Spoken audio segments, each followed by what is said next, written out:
Europe 1, il est 7h09. Tout le monde a parlé de la vague verte aux dernières municipales, mais ce matin sur Europe 1, on a décidé de creuser un peu. Et si finalement ce raz-de-marée écolo cachait une fracture entre habitants d'une même ville? Oui, pour résumer, d'un côté centre-ville vert, de l'autre banlieue où on ne vote même pas. Arthur Elmbachet, vous êtes notre correspondant à Strasbourg, vous avez mené l'enquête pour Europe 1. Question un petit peu provocante au regard des résultats dans votre ville, quartier par quartier. Est-ce que votre nouvelle maire écologiste est aussi la maire des quartiers pauvres ? Alors, elle a gagné, donc oui, juridiquement, légalement, aucun doute.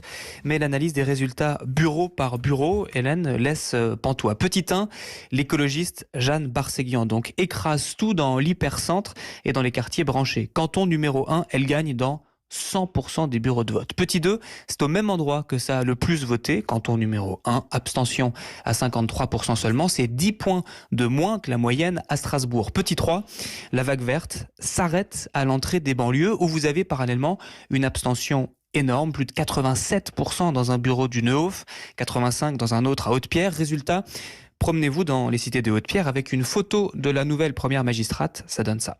Est-ce que vous savez qui est cette personne ? Non, on ne dit rien celle-là. Si je vous dis Jeanne Barséguian ? Jeanne Barséguian ? Non, ça me dit rien. Inconnue au bataillon.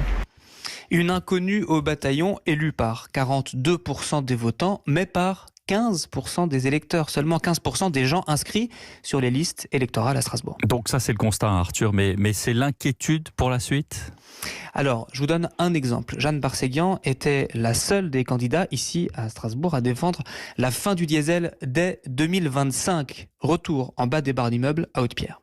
Diesel, 1, 2, 3, 4, 5, 6... Sur 12 voitures, il y en a une essence. Sur un seul parking, il y en a je sais pas combien dans le quartier. Mais elle a pété les plombs. Ouais, c'est bien beau l'écologie, mais... Elle a cru que les gens ils étaient tous riches ou quoi. Encore les interdire une fois par semaine ou un truc comme ça, mais les interdire tout court, on peut pas faire ça comme ça. Jean-Philippe Vetter est conseiller municipal des Républicains. Vous avez l'ouvrier effectivement qui va travailler en dehors de Strasbourg et qui a besoin de sa voiture. Il travaille en 3-8 à un moment où il n'y a pas de transport en commun accessible. Et donc ces gens-là, ils ont une voiture qui vaut peut-être quasiment rien aujourd'hui et ils n'ont pas les moyens de changer de véhicule. À l'écoute de ces témoignages, on se dit que ce sont des ingrédients parfaits pour une future crise, non ?